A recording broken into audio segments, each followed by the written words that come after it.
Hi everyone, and a very, very warm welcome to today's LEAP webinar, Resource Managers, Career Paths, Challenges and Opportunities. We're very, very happy you're with us today.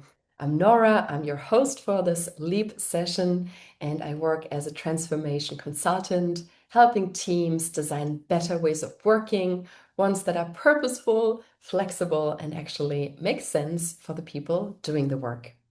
Before we dive into our wonderful topic today, we have a little warm-up question. So we would love to hear from you. If your career path into resource management or related were a route on Google Maps, what would it say? Is it the direct route from A to B? Is it more of the scenic route, taking a little longer but looking nice? Recalculating, or maybe it might say, how did I get here? And we would love to hear from you in the chat, which of these ones is the most corresponding one, or if it might say something even different from that. Just make sure to send to everyone. And we've got the first answers coming in. We've got a few scenic routes. We've got a few recalculating messages. Even one, how did I get here? With a bit of a wink. Nice. Okay, so I'm seeing some common themes. And this is very speaking to our topic, actually. So great to know that most of us in this call have a very similar path behind us when it comes to how we got here. So this session is part of Run's LEAP webinar series, where we spotlight bold ideas, authentic experiences, as well as practical strategies and stories shaping the future of resource management. The purpose is to leap together, grow together, learn together with another from another. And Run is a purpose-built tool to make capacity and resourcing smarter, faster, and more human. In the session today, we'll use the last 10 to 15 minutes for your questions. So as you listen along, feel free to capture any questions in the Q&A section here. And you can also use any reactions here in Zoom. We always love to know that you're here with us. And feel free to also use the chat, just like you've done during the warm-up, to share any thoughts and any reflections. And we always love to see how this is corresponding to you and your experiences. Next up, it's my absolute delight to welcome our two speakers today, Jill Neusner and RaShonda Gibson.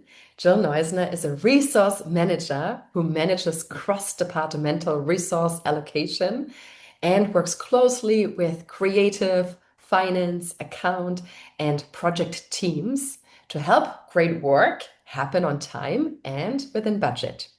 Her path into resource management has taken her through agency production, creative project management, and video and film production, which feels especially fitting because Jill is also a huge TV and film enthusiast.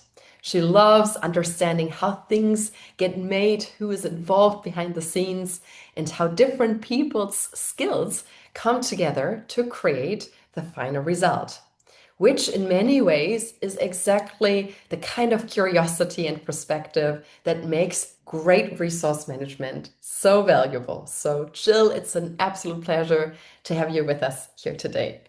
Happy to be here. Thank you. And next up, RaShonda Gibson. She is a business operations and resource management consultant. She's also MRCP certified and holds the Advanced Resource Manager designation with the Resource Management Institute. She brings deep experience across finance, operations, consulting, resource management, and many more. And she has helped organizations improve staffing, streamline operations, and build resource management teams that connect talent decisions to business outcomes. And one of my personal favorite fun facts about RaShonda is that she plays American Mahjong, which she describes as all about optimizing patterns, reading the room and table, and moving pieces strategically. So basically, a very resource management coded hobby. So, RaShonda, it's an absolute pleasure to have you along with Jill today. Thank you for having me, Nora. And what I really appreciate about both Jill and RaShonda is that they really understand resource management not just as a process or function, but so much more broader as a career, a profession, a space of full where basically people want to make better decisions for their teams and organizations. And it's a very, yeah, I can feel a lot of energy and passion for this beautiful role. So it's great to have you with us, sharing your different experiences of growing along in that profession. Wonderful. So let's dive right into it. Before we look at career paths more generally, I would love to start with you two personally and hear how each of you found your way into resource management. And if there was a moment where you actually realized what I'm doing here is not just a task, but it's an actual profession. So maybe Jill, could you kick us off? How did your journey into this profession start? Sure. I started out, as you had mentioned in my intro, I started out in film and video production, and then that morphed into project management. And then there was a recruiter while I was doing project management who had, it was actually like a contract opportunity to work as a resource manager. And she said, I think this could be a good fit with what you're doing because my project management and production work had an element to it of resource management. And I was really grateful for her. And I said, sure, I'll try it out. And it just, I really enjoyed it. And that was like the impetus for me to stay in this field. And I really just, I loved the aspect of not only looking at the data, but also working with people and figuring out who's going to work on what. And also figuring out how people, helping people in their careers too. I mean, that's a big component. Knowing like who, what, not only just assigning them to projects, but also knowing that, helping them in their career paths. So, Mhm. yeah, Absolutely. So, what I love about your story is that the headhunter actually identified your transferable skills and proactively suggested for you to move into the space. So, I think vice versa, it's always also a good option to use headhunters as career advice partners retrospectively with my skill set. Where else do you think I could fit? So that's very nice to hear from your story. Thank you, Jill. And I loved the way you framed it in one of our prep sessions that you more or less fell into resource management, which I think is very representative for many of the resource management professionals I've met along the 3 years of doing the Leap webinar program. So, for Rashonda, sure. yeah, how does your story compare to that? Yeah, so for your intro question, I chose recalculating because mine was very much a story of recalculating my path. My very first start in professional world was actually in human resources as an analyst. So it was not so much the benefit side, but building the salary databases, which kind of put me over into finance. Once I was in finance, I was more of a financial analyst. And then I thought I was getting pulled over to operations quite a bit and ended up thinking this is probably where I belong. All of my spreadsheets, everything got pushed over to operations to make decisions. And so I happened in the operations world, was chief operational officer for quite some time and loved it. A large part of what I realized in that world was you were doing a lot of resource management, but we didn't call it resource management, but it was always a part of what you have done. And then probably, I don't know, maybe about 10 years ago, I really started hearing the term a whole lot more. Got involved with RMI a few years after that, and they've really made a wave across the industry, really getting the word out. And I figured this is what I really like to do. I enjoyed the strategic side of it. And I've learned a lot of companies still focus on the tactical side of it. And I really enjoy the whole encompassing of it. So I kind of recalculated my way and on specifically resource management. Beautiful. I love it. And yeah, you picked up so many different skills along your way, which are so helpful as a resource manager, right? And it probably also helps you build those connections and relationship and trust with the other partners in the business because you've been there, you've been in Yes. HR and finance, etc. So that's really awesome. When I listen to both of you, Jill and RaShonda, I wonder if you could maybe outline the transferable skills that from your stories and maybe more generally speaking, helped you and would help someone get into resource management. Yeah, which skills are useful to develop even if you want to go into the resource management career path?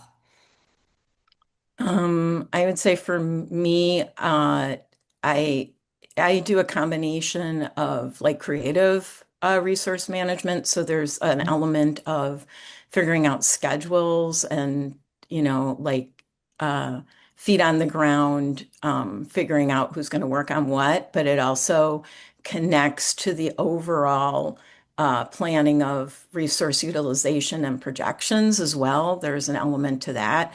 So I would say the transferable skills I had was just understanding how projects work, um, and also what different roles people have as I'm deciding who's going to work on what, but also understanding like the data, understanding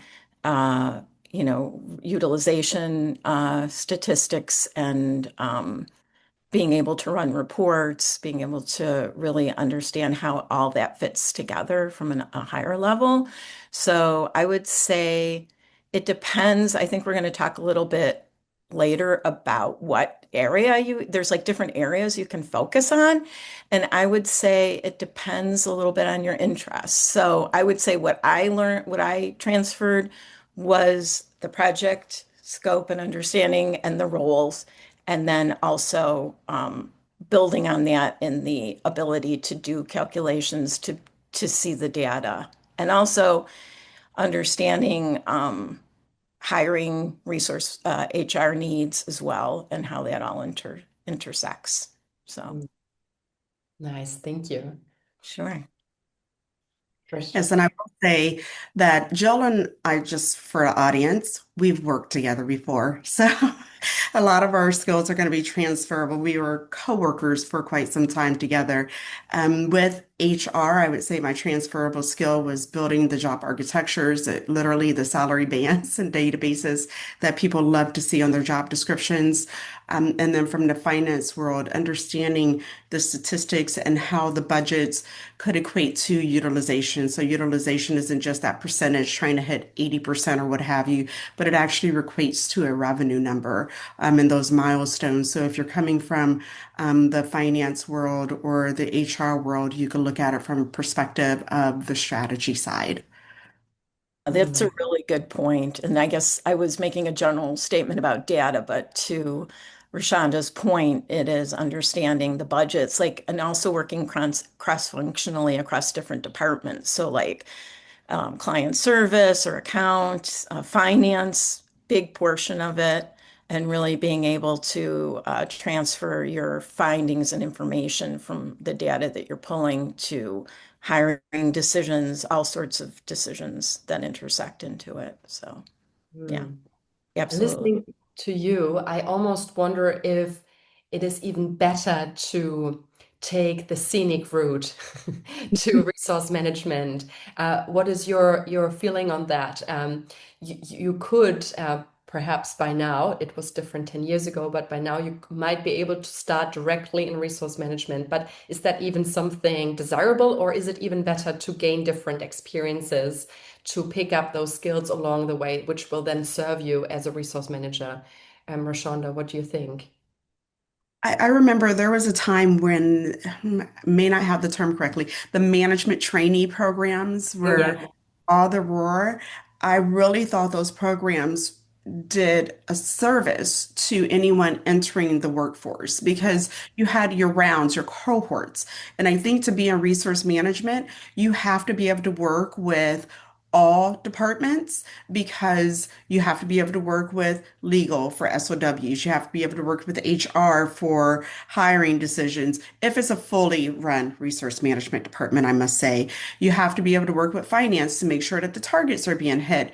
And so to understand all of those different worlds, how each of them operate, their needs, what's important to them, I think is beneficial to take that scenic route.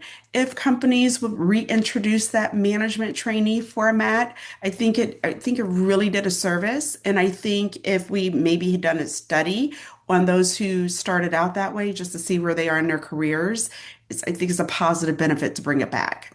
Hmm. Nice. Any additions from you, Jill? Yeah, I would agree. I think just getting that basic understanding of how everything intersects, all the different teams, and RaShonda's point about SOWs, I deal with those all the time. It's like, it's just even like, and knowing compliance too, as well, in regards to that. I think it does make sense to have someone sort of have a more well-rounded sense of other roles so that it can build on what you know and you can communicate well with other people too. So, Yeah, 100%. And if yeah, we flip this, it also means as a resource manager, if you've been in this role for some time, your career options are also quite broad because you have already worked at all these different intersections.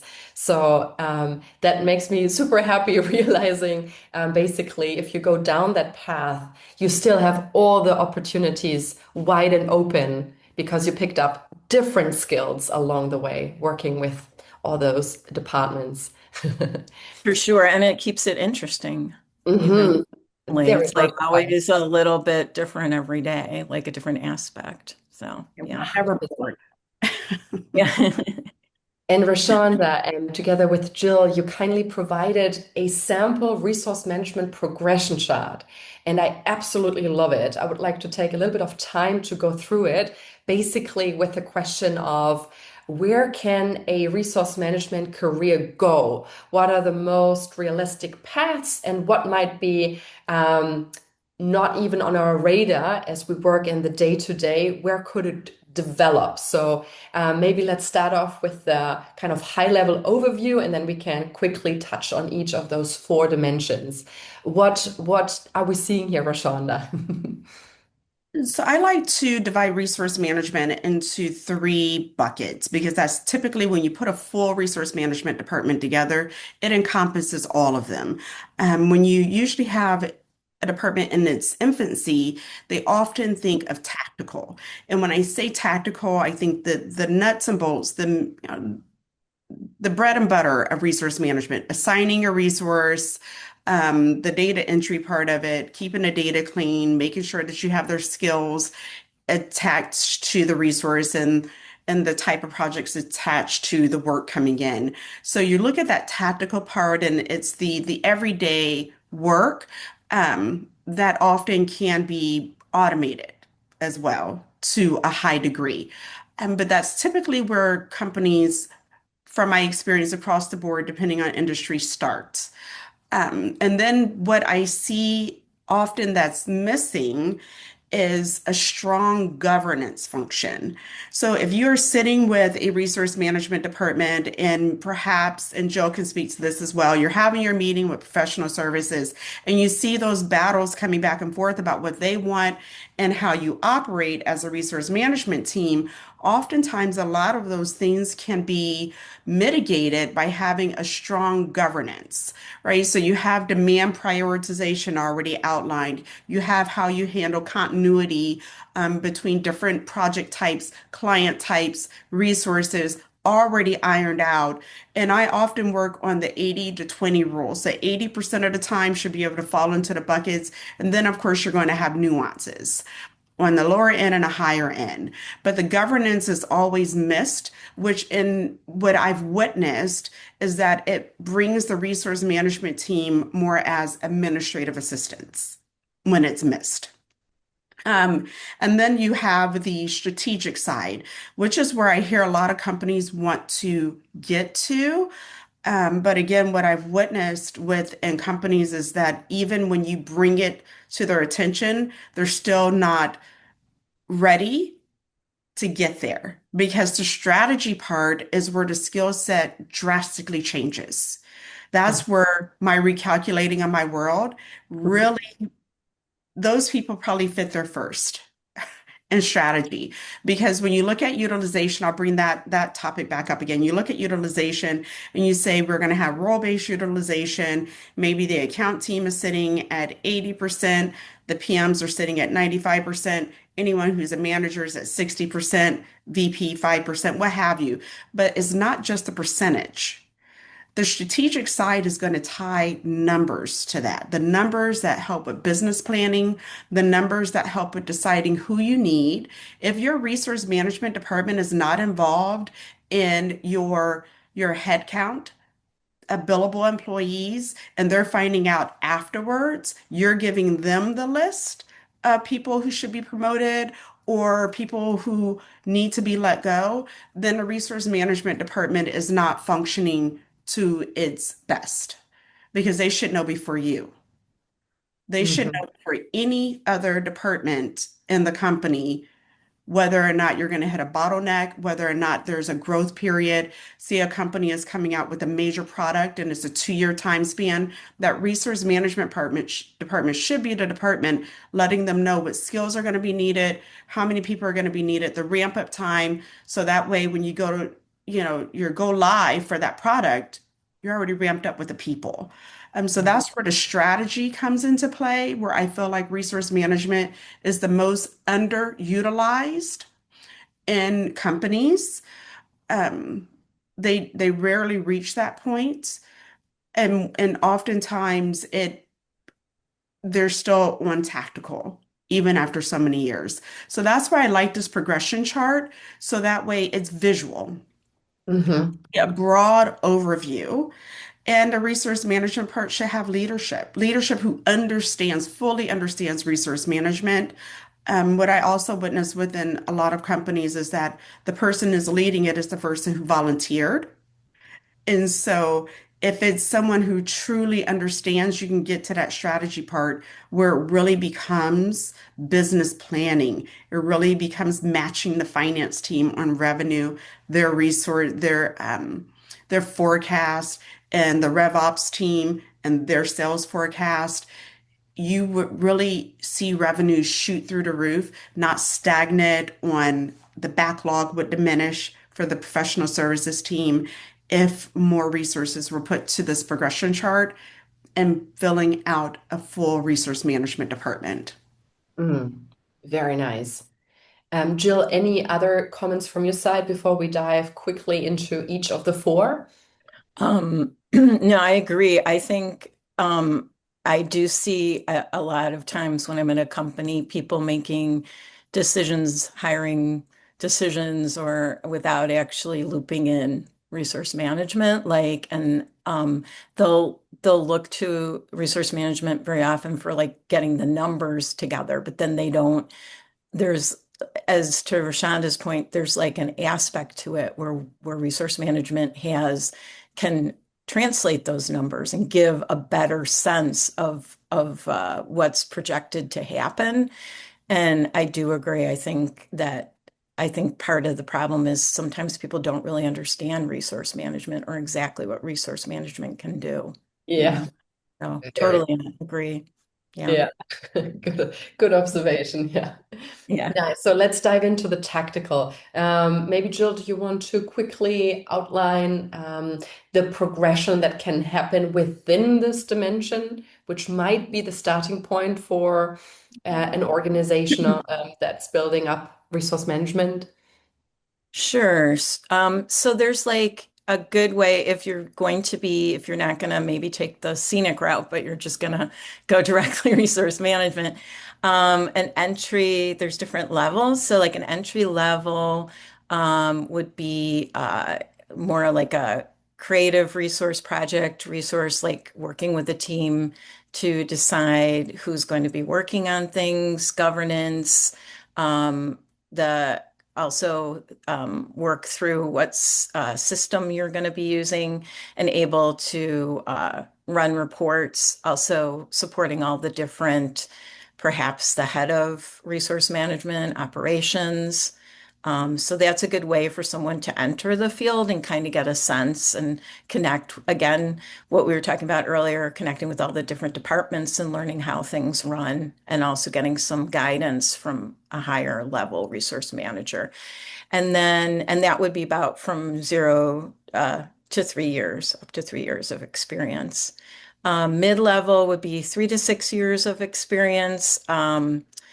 Again, at this point, you're going to be part of the resource, not just the resource manager, but also resource management deployment.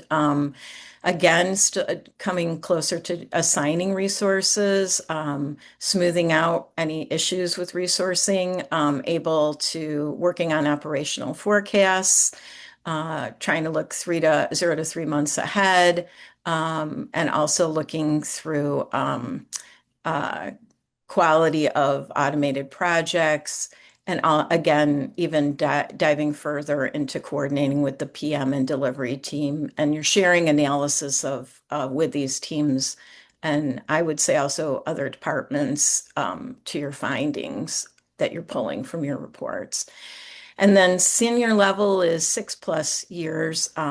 Again, continuing your resource assignments, but you're also doing your operational forecasts again, coming up with solves to improve ways of working, overall throughout the company, daily operations reporting, any kind of escalations that may be coming or that you're forecasting happening, guiding the other team members, so the entry level and mid level, overseeing them, and then connecting with your team members and other people in the department to sync up with what's happening with resourcing for that week, and also coordinating governance and strategy with RM verticals as well. So that's something to aim towards.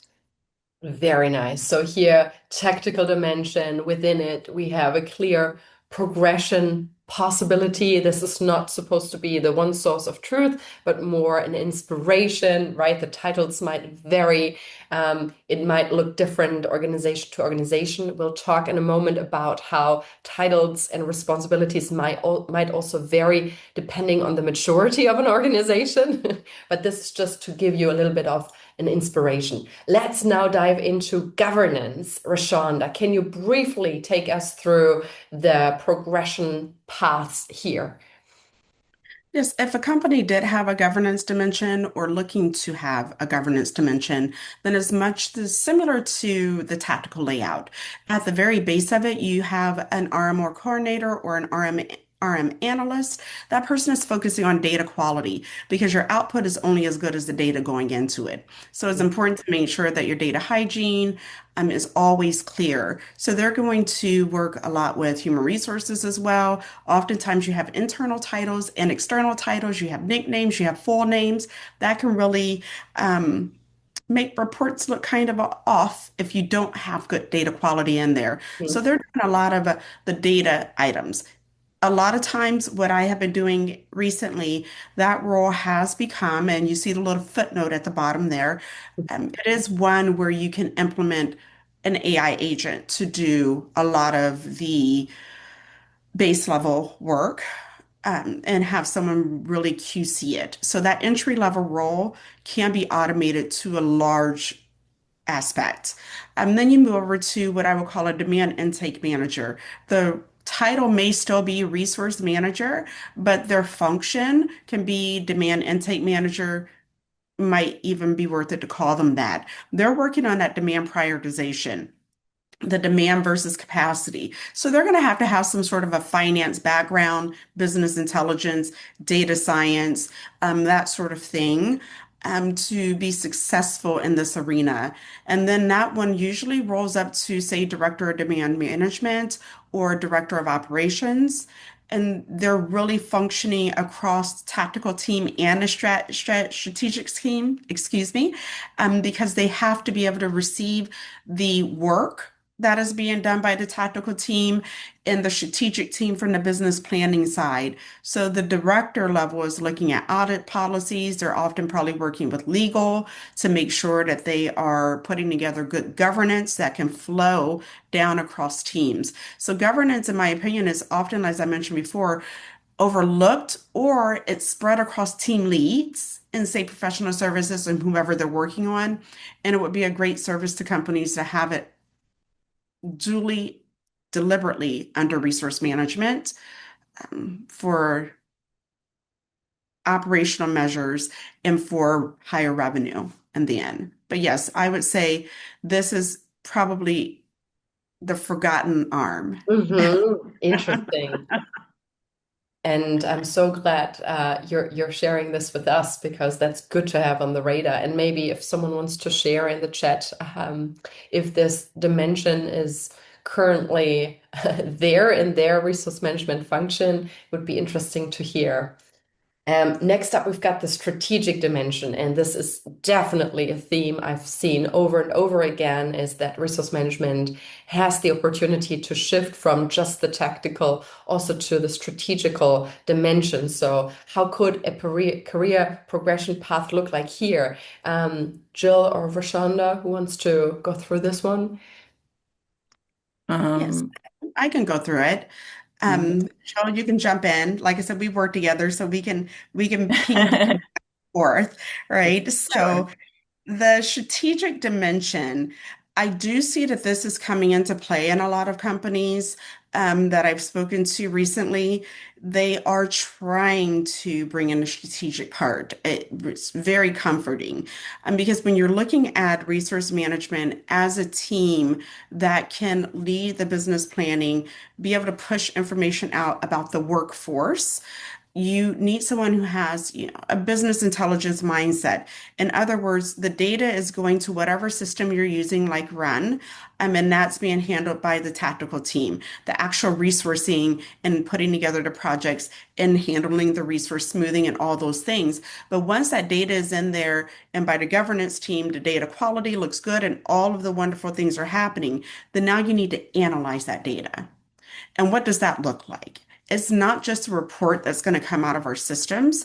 Oftentimes, you may start out with, a Power Query in Excel, but more often these days, you're going to upload it into something like Tableau or Power BI, and you're going to really make those numbers crisp depending on your audience. So it might be your executive leadership team. It might be the SVPs over the departments. It might be the professional leads over the professional services team. And then it might be those working on the teams.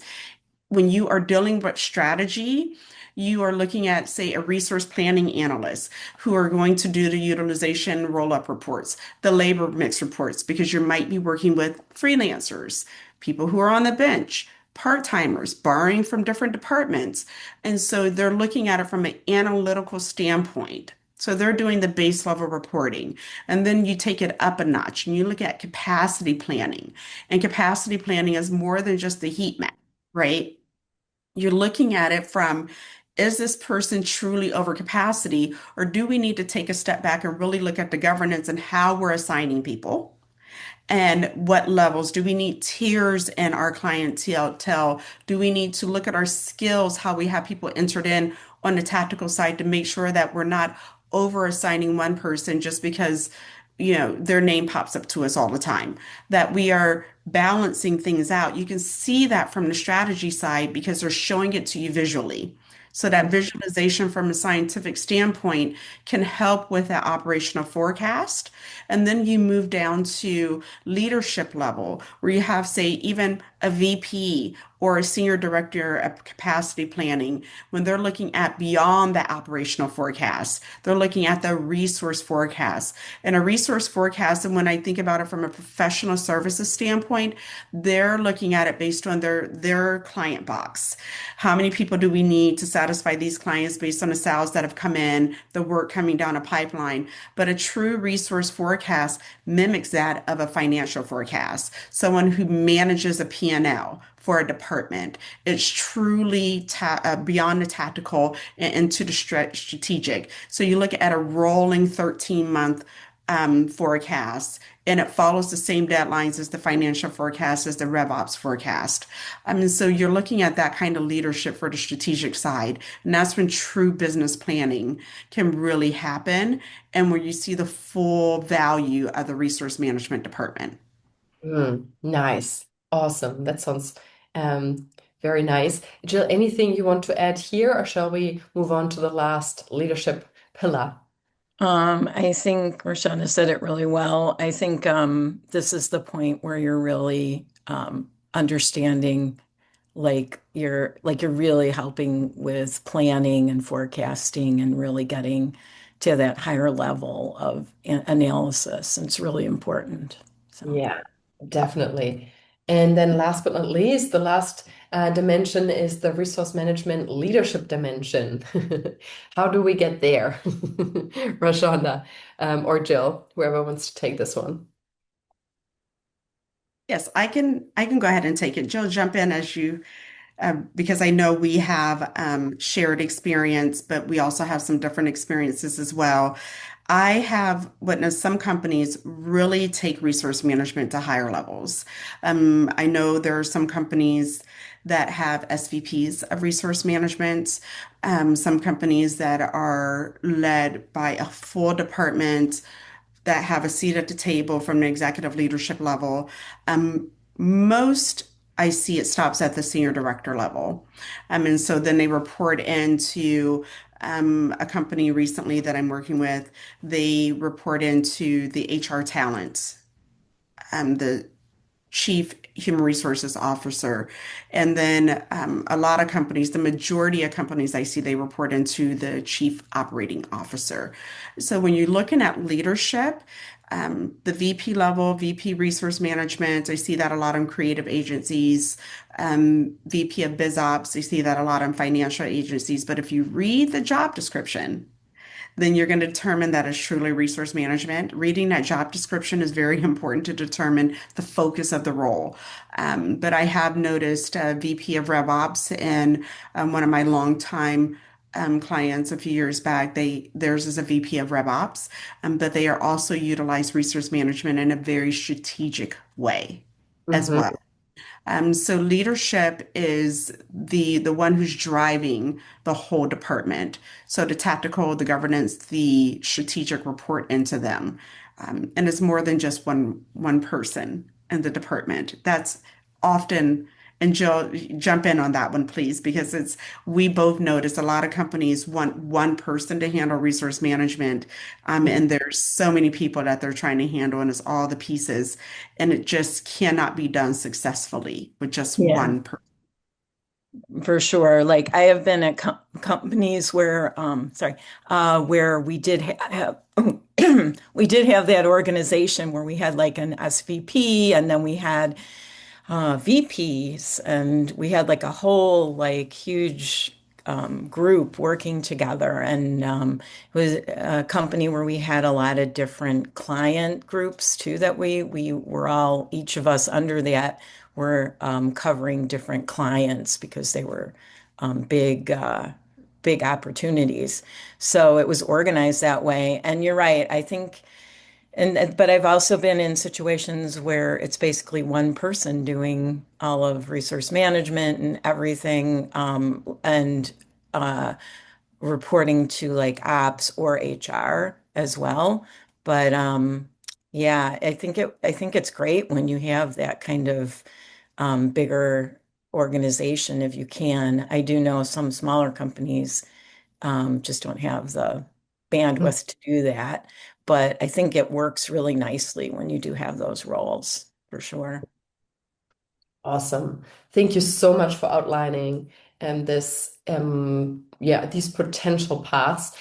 Just a quick hint for everyone listening in. Now would be an ideal moment to capture any questions you might have for Jill and RaShonda. Could be about your own career progression, maybe getting some peer advice, might be about this progression chart or something else in our topic of challenges and opportunities along the career paths of resource management.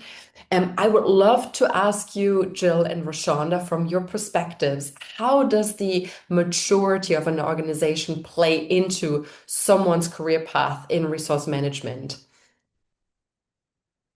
RaShonda, maybe you can kick off, and Jill, you can chip in. Is you need to have the leadership of the company truly understand the value of the resource management department. Right? If it comes from leadership, then the relationships that you're building across the department, so you're dealing with the majority of the people in the organization one way or the other, then you see that value. You see how you can provide, you can assist, you can aid. That is where you see the true value in those companies, like the one that Jill was talking about. They do resource management very well. Um, and their bottom line speaks to how well they do resource management. They continue to thrive on an international scale. Companies when you see the majority and you can work across all departments, whether it's creative or technology or legal or what have you, you see a strength in numbers and a strength in the bottom line, and dare I say, an uptick in employee morale. So it it can't go wrong to have a resource management department that's fully functioning and works with the majority. Yeah. Mhm. I'd have to add like to your question, like I feel like um I I do feel like when people understand like leadership of a company, really truly understands what resource management does, and they go from what we mentioned before, from like just having it be like the tactical piece and really understanding how they can be resource management can be a partner to strategy, government, so many different things and ways of building your company and growing your company. It's like so important, but when they don't understand that piece, it doesn't, I don't think resource management can fulfill its total capabilities like it can Mhm. do. So, Absolutely. And I love that there are organizations out there who get resource management right and who are such good role models. And a thought that just jumped into my mind would be if you're currently in the position making the case for resource management to be a function at eye level, strategic, leading the organization forward, you could connect to one of those pioneers already doing it right because they already got it, and you could connect the leadership teams to exchange. Then you don't need to do all the convincing. You can get help from those pioneers already getting it. So yeah, if that speaks to you, maybe someone could get in touch with you, Jill and RaShonda, as you're well connected. You've got some good organizations in your network. Maybe you can sure. make use of that because we're all one community, really, as resource managers. It's such a small community and hopefully growing one so we can support each other along that way. Nice. Then I really want to have a quick peek at this one because I think that's really fascinating. In the teaser video, both of you mentioned that the title of resource manager is one that is very common, but it can mean very different things. We've just seen all the different dimensions that are important when it comes to resource management, and there's so much to it. So when someone is looking for a role, maybe there is a job description out there.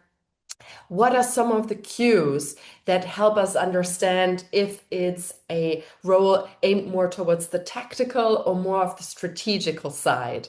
Perhaps, Jill, you could kick off with the tactical cues, and RaShonda, you could jump in to share the strategical cues. Of course. So, like when you're, and it's true, like looking through job descriptions for resource management can be really confusing sometimes. So when you're looking at tactical cues, you're looking at job descriptions that mention resource conflicts, scheduling, assignments, assigning resources, admin work, vendor partner project management.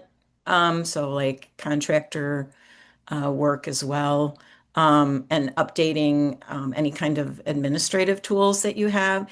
So it tends to be a little bit more leaning towards like the admin side of the role. Hmm. Nice. A great overview.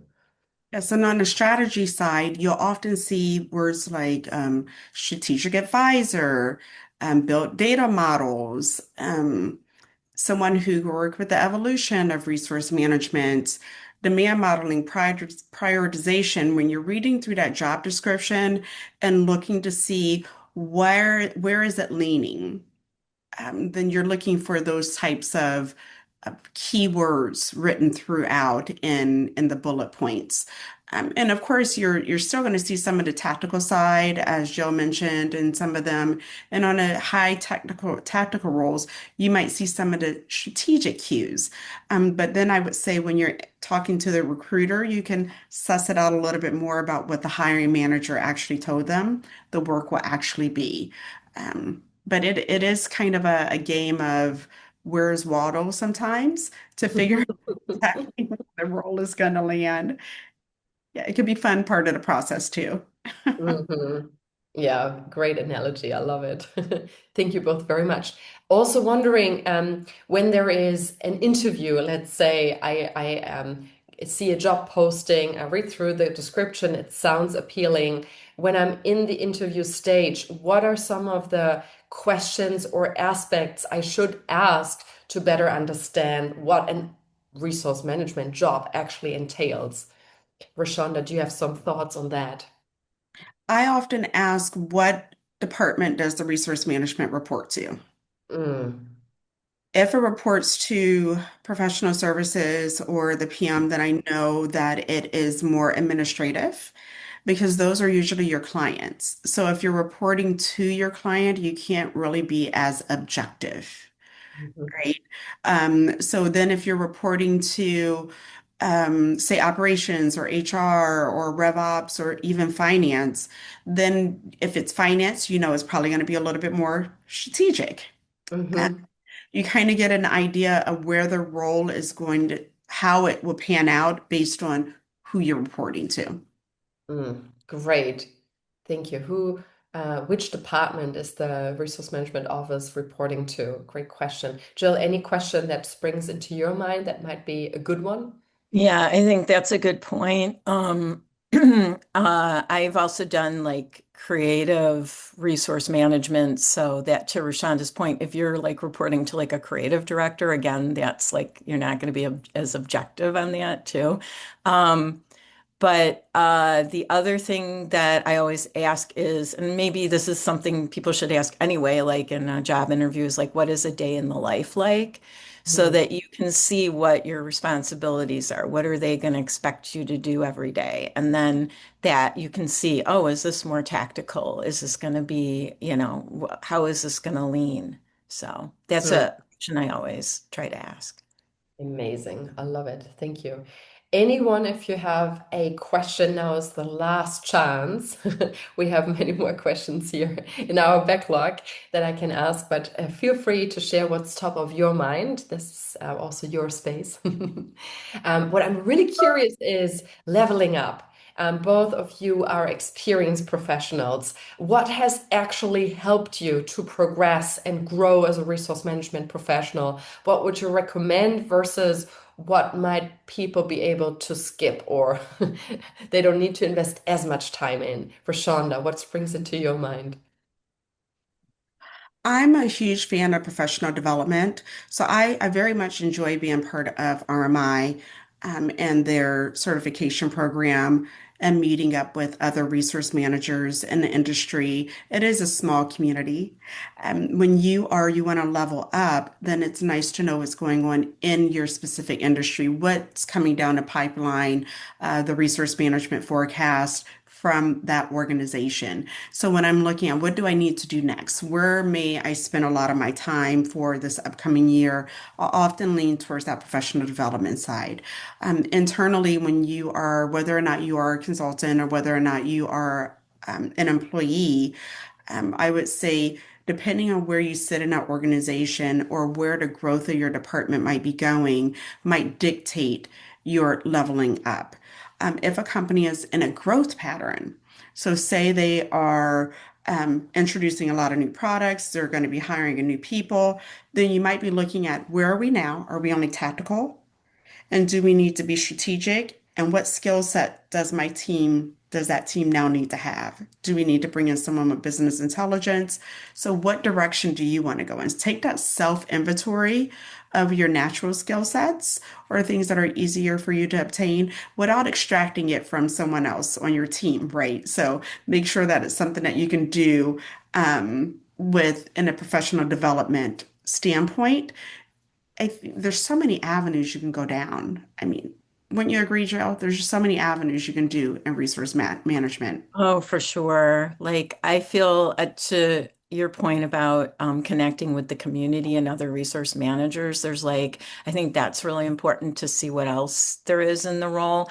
And also just like for me, I was saying I do a lot of support of like creative resourcing, which is a little bit more like scheduling a bit, but it goes beyond that. So it's like a different avenue of it.